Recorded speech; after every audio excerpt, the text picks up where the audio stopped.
PlayCraft is a game-making engine that allows players to create simple games without needing to learn how to code and share them with other players, sort of like Super Mario Maker. So how well does it work? Not very, as it turns out. I'm Colton for MMOHuts.com, and here's our first look at PlayCraft.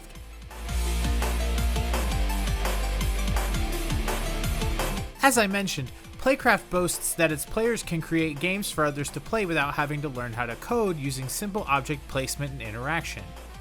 Visually, the game looks alright. It has a very cartoony art style that reminds me of Fortnite somewhat. Still, a lot of the assets at play here feel incredibly generic. Nothing about how the game looks or sounds feels inspired in any way. The slew of music and sound effects available for use in your projects are the most forgettable tracks and sounds I've heard in some time. The game's text is also littered with typos and poor English. The way PlayCraft is supposed to work is that you're supposed to be able to build worlds out of objects given to you in a giant objects menu. You can then fine-tune the properties of these objects and link them to other objects to make them perform specific actions. This is the crux of the creation aspect of PlayCraft. The biggest problem with PlayCraft is that it doesn't teach you how any of its mechanisms work. For example, the dispenser tutorial throws you into a room with several object dispensers and shows you what they can do, but doesn't tell you or show you in any way how to recreate that. You're left to reverse engineer everything in the tutorials by hand, and that can be a confusing process. Not to mention the fact that the official tutorial breaks halfway through.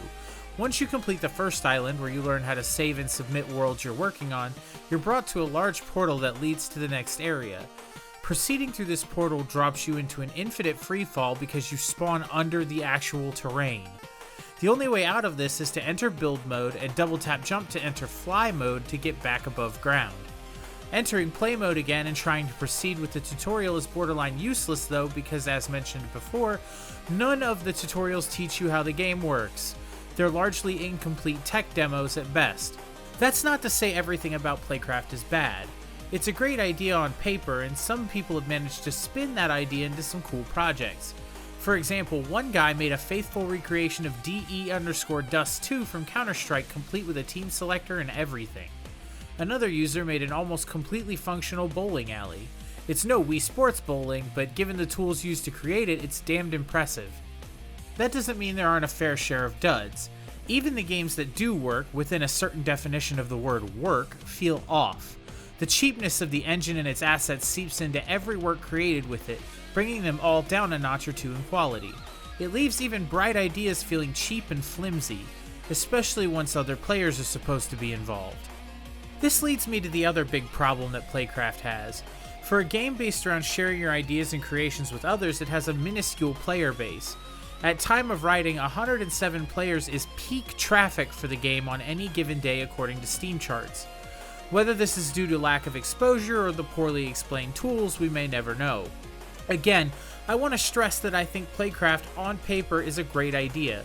The problems it faces could be easily fixed by sprucing up the tutorials so that they teach you the core concepts more thoroughly without breaking, and cleaning up the text so that it reads more fluidly.